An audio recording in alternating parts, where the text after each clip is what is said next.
اعوذ باللہ من الشیطان الرجیم بسم اللہ الرحمن الرحیم. تمام مؤمنین کو یا علی مدد. والسلام علیکم ورحمۃ اللہ وبرکاتہ. عزیزان، جیسا کہ آپ جانتے ہیں کہ معاویہ ابن ابو سفیان کے لحاظ سے ہم نے خمسے کا وعدہ کیا تھا آپ سے. آج اس کی دوسری نشست ہے آپ کے سامنے. آج ایک میرے خیال بریلوی مولوی ہیں، مولوی مختار علی حیدری بریلوی. انہوں نے معاویہ کے دفاع میں ایک بالکل ناکام کوشش کی ہے، اور اس لحاظ سے ایک آدھ عبارتیں بھی پیش کی ہیں مولا علی کے فرامین کی. تو آج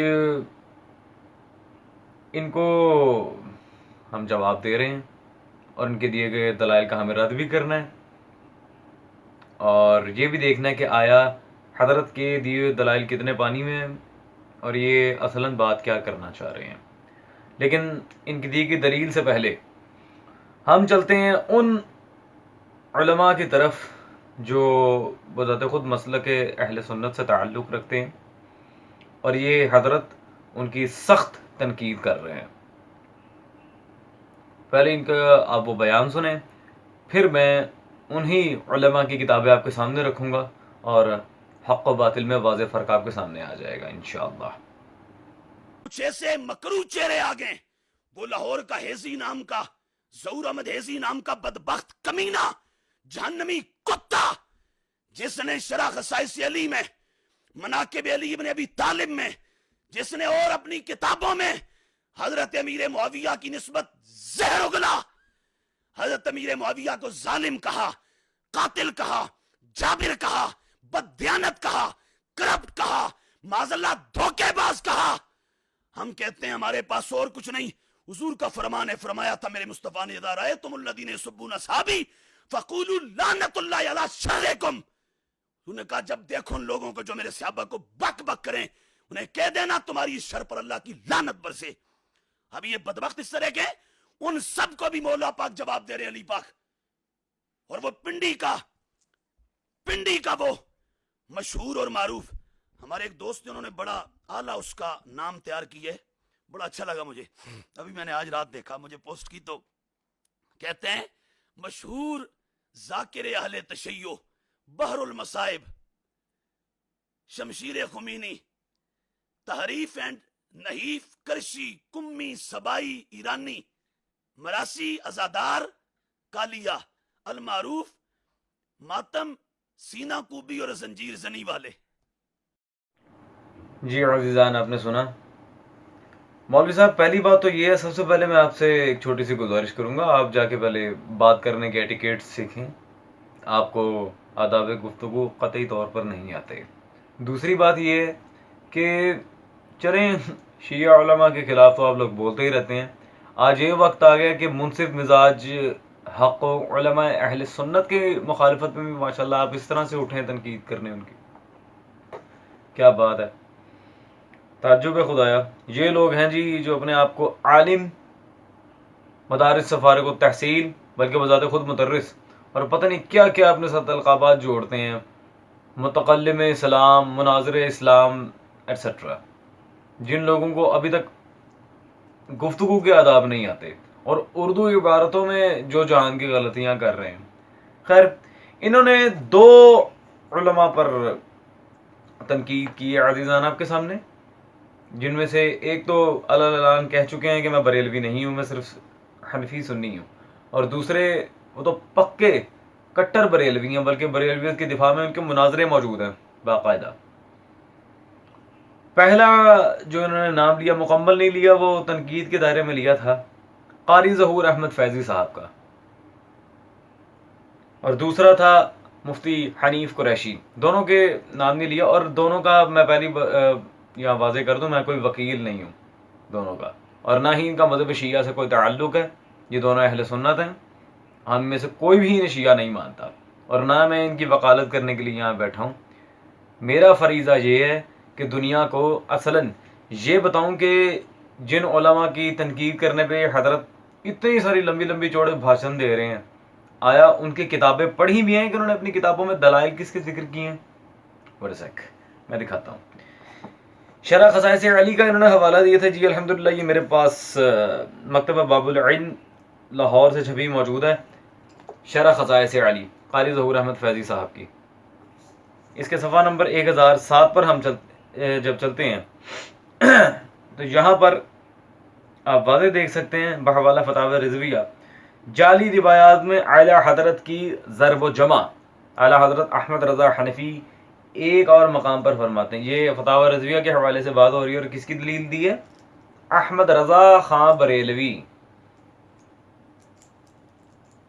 جیسا کہ واضح آپ عبارت میں دیکھ سکتے ہیں۔ جی مولوی مختار صاحب، جناب قاری ظہور احمد فیضی نے دلیل کس کی دی اپنی کتاب میں؟ چلیں ہیں تو ویسے یہ اہل سنت، بقول آپ کے چلیں یہ رافضی ہے، بقول آپ کے یہ رافضی ہیں، ہماری کیٹیگری میں فال کرتے ہیں۔ دلیل کس کی دے رہے ہیں اپنی کتاب میں شرح خصائص علی میں؟ آپ کے امام احمد رضا خان بریلوی کی۔ ٹھیک ہے جی، ایک تو یہ بات۔ دوسری بات جس پر تنقید کی گئی، میں پہلے واضح کر دوں کہ میں ان کا کوئی وکیل نہیں ہوں، لیکن حق گو علماء کا دفاع کرنا میرا کام ہے۔ جو اہل بیت سے محبت کا چاہے تھوڑا سا بھی اظہار کرے، میں اس کو دفاع کرتا ہوں، جس طرح گزشتہ ٹائمز میں نے کیا۔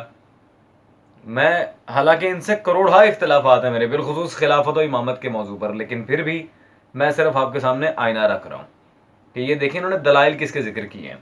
دوسری کتاب یہ میرے ہاتھ میں موجود ہے، زاویہ پبلیکیشن لاہور سے چھپی، مفتی حنیف قریشی جن پر آپ ابھی تنقید کر رہے تھے، اور انہوں نے مراسی بھانڈ تو پتہ نہیں کیا کیا آپ نے لغویات ان کے ساتھ لگائی ہیں۔ چلیں اگر ایک بریلوی کیسے تو پھر آپ سارے ہی کیسے ہوئے۔ ان کی کتاب میرے ہاتھ میں موجود ہے، اعلیٰ حضرت فاضل بریلوی اہل بیت نبوت صلی اللہ علیہ وآلہ وسلم کے حضور میں، یہ کتاب میرے پاس موجود ہے حنیف قریشی کی۔ اس نے تو پوری کتاب کا موضوع یہی رکھا ہے اعلیٰ حضرت، اور یہ احمد رضا کے غالباً مزار کی بھی تصویر اس کی کتاب پہ موجود ہے۔ ارے بھائی پہلے یہ تو دیکھ لو، جن علماء کی آپ تنقید کر رہے ہیں وہ اپنی کتابوں میں حوالے کس کے دے رہے ہیں، وہ دلائل کس کے ذکر کر رہے ہیں، وہ کس مسلک سے تعلق رکھتے ہیں، شمشیر رافضیت، سبائی، یہ وہ، یعنی کہ احمد رضا عبداللہ ابن سبا، احمد رضا خان عبداللہ ابن سبا تھا، یہودی تھا۔ یہ پیغام دے رہے ہیں آپ پوری بریلوی مسلک کے جتنی بھی عوام ہے سب کو، ون ٹو آل۔ کچھ شرم کریں، کچھ حیا کریں، بات وہ کریں جو واقعا ماننے میں آئے۔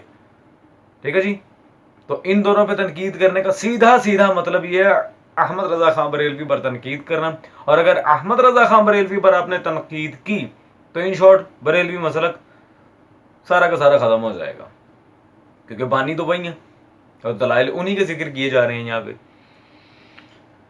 یا علی، خیر چلتے ہیں ان کی ویڈیو کے لاسٹ پارٹ کی طرف، جس میں انہوں نے معاویہ کا دفاع کرنے کی کوشش کی ہے، اور یہ دیکھ لیتے ہیں کہ آیا حضرت کی دی گئے دلائل واقعی دفاع معاویہ پر پورے اترتے ہیں، یا انہوں نے عبارت میں خیانت کی ہے، جس طرح گزشتہ ساری ویڈیوز میں ہم دکھاتے رہے ان کے مسلک کے علماء کرتے آئے ہیں، اور پھر برادران اہل سنت کے ہاں سے دلائل پیش کیے جائیں گے۔ معاویہ کے بارے میں اور ان کے پورے لشکر کے بارے میں کیا اعتقاد رکھتے ہیں؟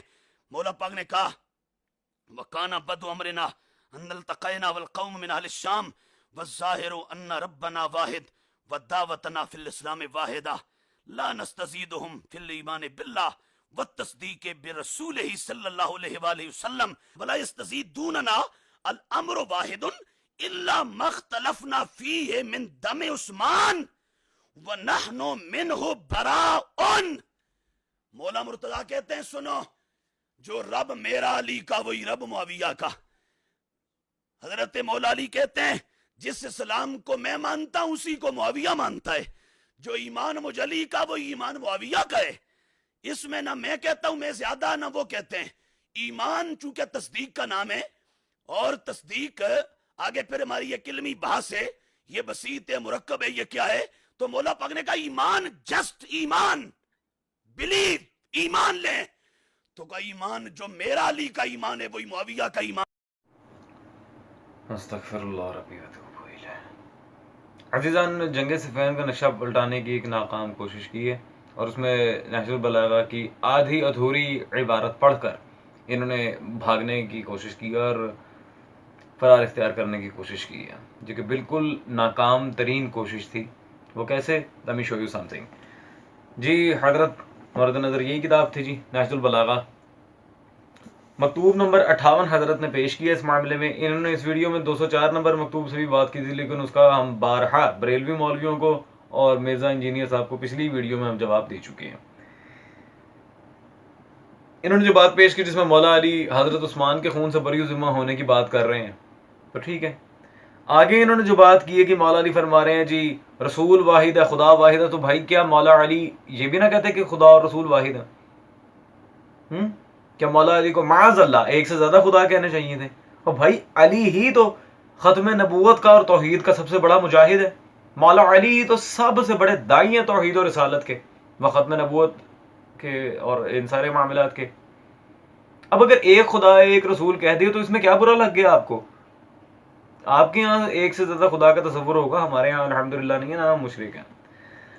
خیر، دوسری بات خون عثمان کی بات ہوئی، اور یہ جو معاویہ ابن ابو سفیان کو بچانے کی کوشش کی جاتی ہے کہ وہ جی صرف خون عثمان کے لحاظ سے تھا اور کوئی مسئلہ نہیں تھا، وہ کوئی مولا علی سے بغض نہیں رکھتے تھے. وہ بھی دیکھ لیتے ہیں کیا معاملہ تھا سارا اور آپ کے اکابرین نے کیا لکھا ہے. پہلے ذرا نہج البلاغہ کے اس مکتوب کا میں جواب دے دوں، نہج البلاغہ ہی سے، جو عبارت آپ نے آدھی چھوڑی ہے، صفحہ نمبر 598. اللہ اکبر.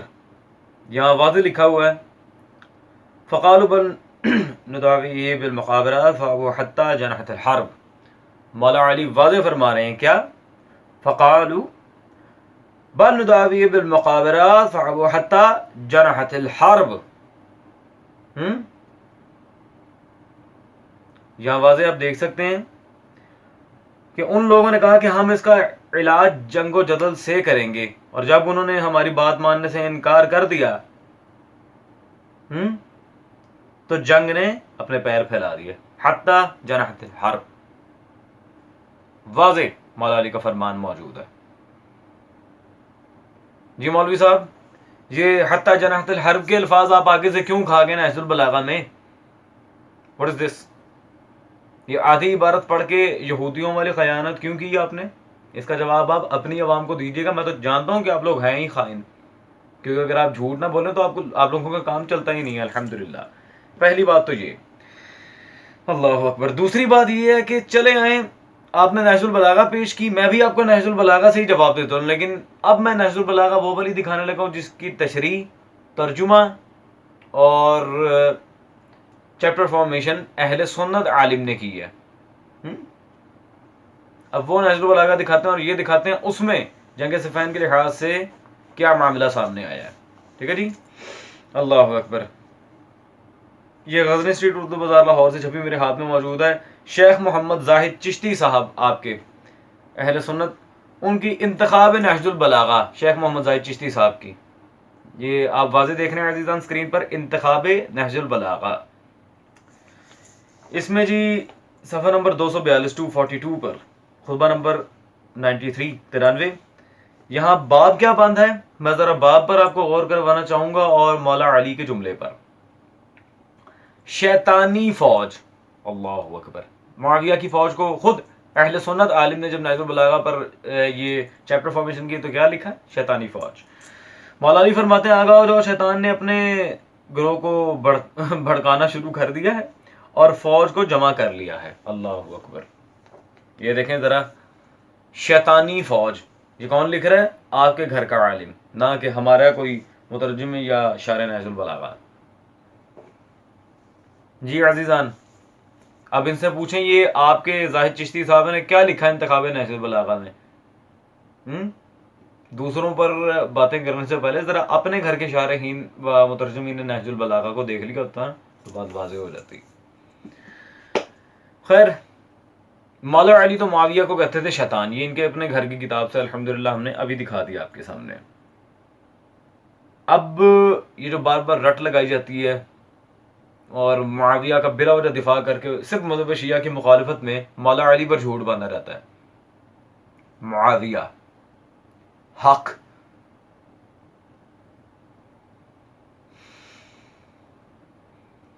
میں آپ لوگوں کو رائے کا انتخاب دوں گا عزیزان، چاہے شیعہ بھائی سن رہے ہیں یا برادران اہل سنت.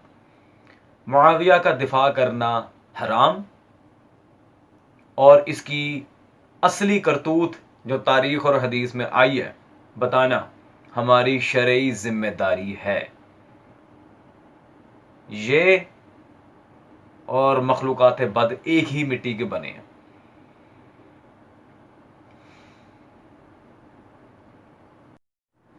عزیزان، میں نے ایک بات نوٹ کی ہے، جب بھی کوئی قرآن و حدیث سے انہیں دلائل دیتا ہے یا تاریخ کے معتبر روایات سے ان کے سامنے دلائل لائے جاتے ہیں، تو پھر یہ حضرات عجیب و غریب قسم کے بہانہ تراشی کرتے ہیں کہ دیکھیں جی، معاملات کچھ فقہی معاملات بھی ہیں جو فقہ میں ہمارے ائمہ اکابرین نے فتاویٰ دیے ہیں.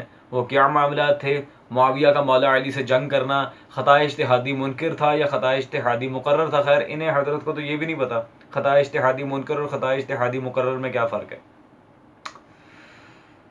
یا پھر خطا معصیت کیا ہوتی ہے. یہ بہت ایک لمبی بحث ہے. میں انشاءاللہ تبارک و تعالی صرف خطا نہیں یا امکان خطا نہیں، میں اس سے آگے کی بات آپ کے اکابرین کے یہاں سے ثابت کر کے جاؤں گا. فی الحال ہمیں یہ دیکھنا ہے کہ آیا معاویہ واقعی خلیفہ کہلوانے کا اہل ہے یا حقیقت کچھ اور ہے. تو بریلوی مکتب کے بہت بڑے عالم خلیفہ اعلی حضرت محمد امجد اعظمی صاحب، انہوں نے جو کتاب لکھی تھی جسے شریعت کا اور بالخصوص فقہ حنفی کا انسائکلوپیڈیا کہا جاتا ہے ہندوستان اور پاکستان میں، یہ میرے ہاتھ میں موجود ہے، جلد نمبر اول، بہار شریعت، مطبوعہ شبیر برادرز لاہور. اس کتاب کو تو آپ جانتے ہوں گے. میں مجبور ہوں آج وہ دلائل دکھانے پہ جو میں نے پہلے نہ دکھائے تھے. اب کرو سامنا، بہار شریعت. ٹھیک ہے جی. اور اگر جواب بنانا ہوا نا تو مکمل ویڈیو کے سارے دلائل کو رد کر کے بنانا. ٹھیک ہے جی. Good bye. آگے چلتے ہیں. حصہ اول، جلد نمبر 1، صفحہ نمبر 62 پہ یہاں پر کیا لکھتے ہیں جی؟ معاویہ اول الملوک اسلام ہیں. کیا ہے جی؟ معاویہ اول الملوک اسلام، خلیفہ نہیں، ملوکیت کا بادشاہ، ملوکیت پھیلانے والا، خلافت نہیں. جی مسٹر، جسے آپ حق منوانا چاہ رہے تھے اس کی تو پول کھل گئی الحمدللہ، ملوکی. رہ گئی یہ بات کہ معاویہ مولا علی سے بغض نہیں رکھتا تھا اور خون عثمان کا مطالبہ کرنے کے لیے مولا علی کی مخالفت میں آ کھڑا ہوا تھا. سبحان اللہ. اس سے اچھا بھی اگر کوئی بہانہ ہوا نا تو وہ بھی لا کے ہمارے سامنے رکھ دینا تاکہ ہم آیا ایزیلی پرکھ کے تو دیکھ لیں کتنا سچ بول رہے ہو کتنا جھوٹ. یہ بھی ابھی دیکھ لیتے ہیں کہ آیا یہ بہانہ کہاں تک سچ ہے. یہ میرے ہاتھ میں جی موجود ہے آپ کے یہ مکتبۃ العلم لاہور سے چھپی مکتوبات امام ربانی مجدد الفسانی المعروف شیخ احمد سرہندی. یہ مکتوبات امام ربانی یاد ہے نا؟ احمد سرہندی صاحب جو آپ کے پیر و مرشد ہیں اور آپ کے یہاں ایک مرجع تسلیم کیے جاتے ہیں. جلد نمبر اول، صفحہ نمبر 530 پر واضح دو ٹوک عبارت لکھتے ہیں اور کہتے ہیں شیخ ابو شکور سلمی رحمۃ اللہ علیہ نے جو بزرگ علماء حنفیہ میں سے ہیں کہا ہے کہ حضرت معاویہ اور حضرت امیر یعنی مولا علی کے درمیانی جھگڑے خلافت کے بارے میں ہوئے ہیں. کس کے بارے میں ہوئے ہیں؟ مولا علی اور معاویہ کے درمیان جھگڑے یا پھر جنگ. کیا معاملہ تھا؟ خلافت. جی مولوی صاحب، کتنے گیا خون عثمان؟ کہاں ہے جی آپ کا خون عثمان؟ معاملہ ہی سارا خلافت کی لالچ پہ تھا. کون سا خون عثمان بھائی؟ اب آخری اور موسٹ امپورٹنٹ بات، کیا مولا علی سے جنگ کرنا، کیونکہ یہ تو واضح ہو گیا کوئی خون عثمان کا مطالبہ نہیں، خلافت کے پیچھے ہی لڑا تھا، خود لکھا آپ نے. کیا مولا علی سے جنگ کرنا یہ خطا تھی یا معاملہ کچھ اور تھا؟ تو اب میں دلیل وہ پیش کرنے لگا ہوں جس کا ادراک کسی بھی بریلوی عالم کو ہو ہی نہیں سکتا تھا. یہ میرے ہاتھ میں جلد نمبر 15 رضا فاؤنڈیشن سے چھپا موجود ہے، آپ کے اعلی حضرت فاضل بریلوی کا فتاوی رضویہ. اب مولا علی سے جو لڑا یا لڑی، میں نام نہیں لیتا، اس کے بارے میں اپنے امام احمد رضا خان بریلوی صاحب کا فتویٰ سن لیجئے. فتاوی رضویہ جلد نمبر 15 صفحہ نمبر 235 پہ واضح احمد رضا خان بریلوی صاحب لکھتے ہیں حضرت علی مرتضی صلوات اللہ علیہ سے جنگ کرنے والا اگر ان سے بغض عداوت و بغض کی وجہ سے کرتا ہے تو اہل سنت کے نزدیک بالاجماع وہ کافر ہے، اور خوارج کے متعلق بھی ان کا یہی مذہب ہے۔ مولا علی سے جنگ کرنے والا یا والی، I don't care about the gender، مولا علی سے جو بھی لڑے وہ اجماع اہل سنت کے مطابق کافر ہے۔ اجماع جیسی قطعی دلیل کو احمد رضا نے یہاں پہ رکھا ہے۔ اب مجھے نہیں پتا جمل اور صفین میں کون آیا تھا، فیصلہ خود کرنا، اور یہی حکم اور خوارج کے متعلق بھی ان کا یہی مذہب ہے۔ کل کو یہ نہ کہہ دیں کہ یہ خوارج کے بارے میں تھا، کہیں اور فٹ کر رہے ہو، انہوں نے خوارج کے بارے میں علیحدہ لکھا ہے۔ جی مولوی صاحب یہ کیا لکھا میرے بھائی، کیا خطا کی رٹ لگاتے ہو آپ کا امام؟ تو اپنے فتاوی رضویہ میں لکھ رہا ہے وہ بندہ کافر ہے جو لڑا یا لڑی۔ میں نام نہیں لیتا، یہ بچہ جانتا ہے جمل الصفین میں کون آیا تھا۔ احمد رضا کہتا ہے اجماع اہل سنت کا اس بات پر کہ وہ کافر ہے جو علی سے جنگ کرے، اور بے شک اس کے کفر اور اس پہ لعنت میں کوئی شک ہی نہیں ہے۔ جو مولا علی کی مخالفت کرے اس سے بڑا بغیرت کون ہو سکتا ہے؟ امپاسبل۔ ٹھیک ہے جی، تو اپنا خیال رکھیے گا، اور دوبارہ اگر دل چاہے نا معاویہ یا بنی امیہ میں سے کسی کا بھی دفاع کرنے کے، تو ذرا ٹھوس دلائل لائیے گا، اور عبارت بریلی شریف کو چندہ سمجھ کے نہ کھائیے گا، عبارت پوری پڑھنی ہے۔ Got it? Now get lost.